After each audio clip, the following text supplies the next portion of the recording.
The Battle of Minisink, July 19th through 22nd, 1779.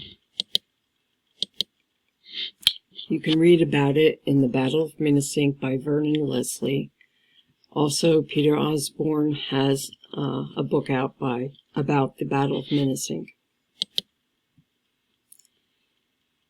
The native ally in the Battle of Minisink was Joseph Brant, and he was a Mohawk, a tribe of the Iroquois.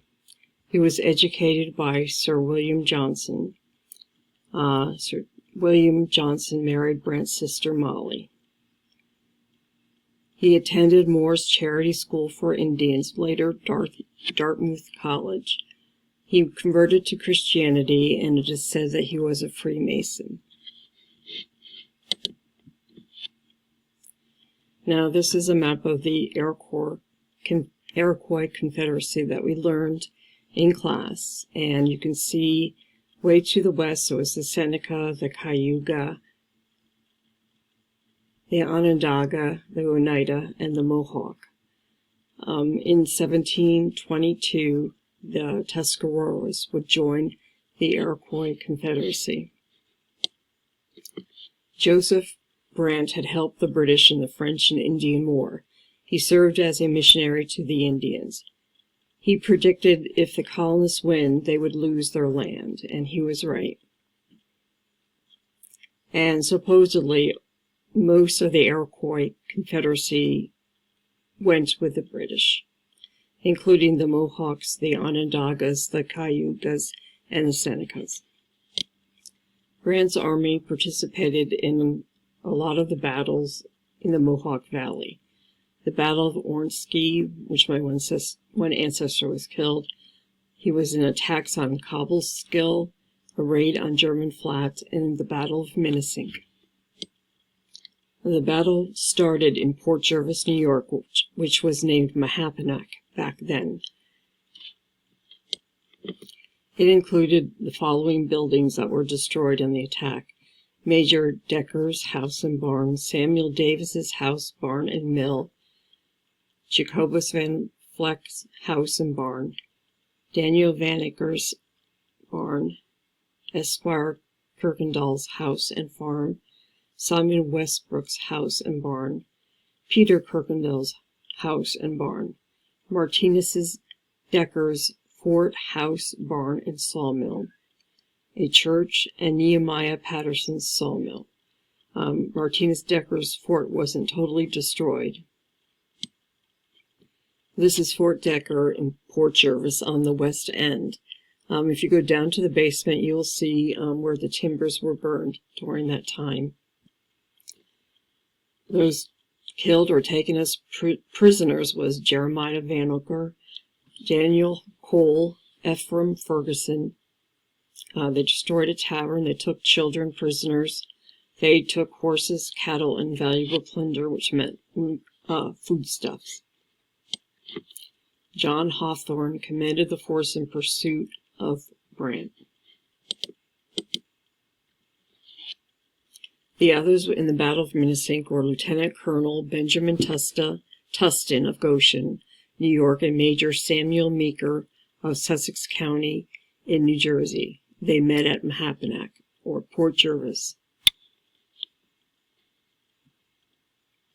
John Hawthorne was the commander of Battle of Minisink. He served on the board appointed to determine an effective location for the Hudson River chain. That's across from the Hudson River below West Point. Now, if you're familiar with the area, this is basically, they went over the mountain above the Hawk's Nest. Colonel Hawthorne's militia from Warwick, New York, met up with Meeker and Tustin's unit somewhere near Sparrow Bush, which is just before the Hawk's Nest, New York, and joined forces.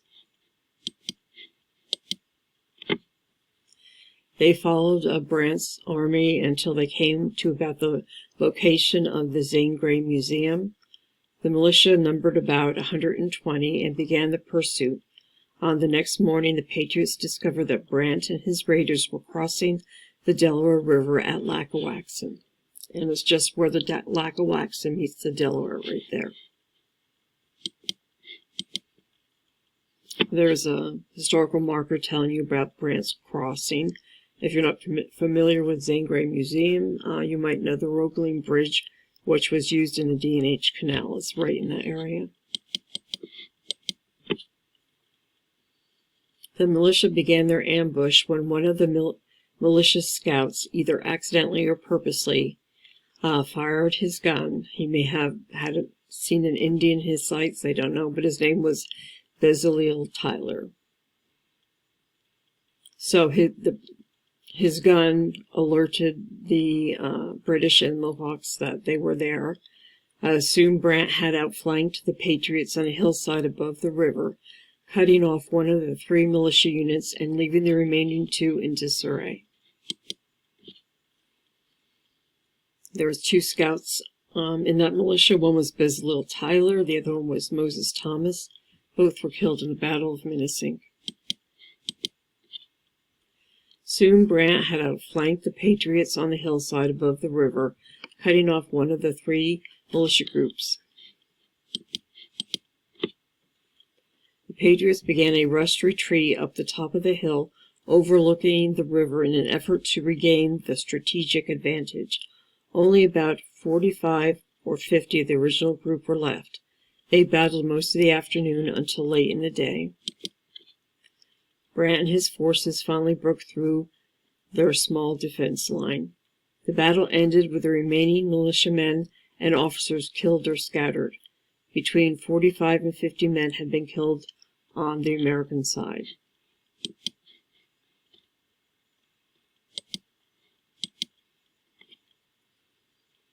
The women that had these men that were in this group had hired a scout to bring them, to find their bodies and bring them home to Goshen, New York. However, their guide was scared because he thought that there was Native Americans around, and he turned around. Of course, the women didn't know where they're going, so they turned around, and they didn't return for the bones until about 44 years afterwards.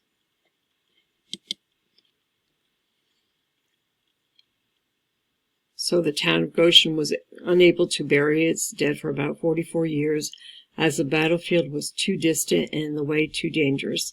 Some of the soldiers' widows, as I said before, attempted the trip but were forced to turn back. In 1822, a committee was formed to travel to the battlefield and comb the area for remains. The few bones recovered were buried in a mass grave, first in Berryville and then later moved to the village of Goshen. A stone obelisk was erected for the centennial of the battle, engraved with the names of the dead, and you'll see that in Goshen, in the middle of the town, in the town square. And this is the entrance to the Minisink battleground, and you can go over to Route 97. It's not hard to find, right by the Roebling Bridge.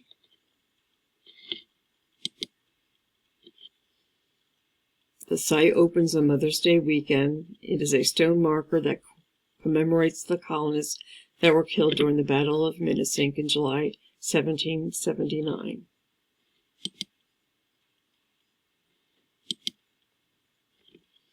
Hospital Rock. This was the last stand for much of the colonists. 18 militiamen, including Lieutenant Colonel Benjamin Tustin, were killed or around the rock by the encroaching British soldiers and Mohawk allies.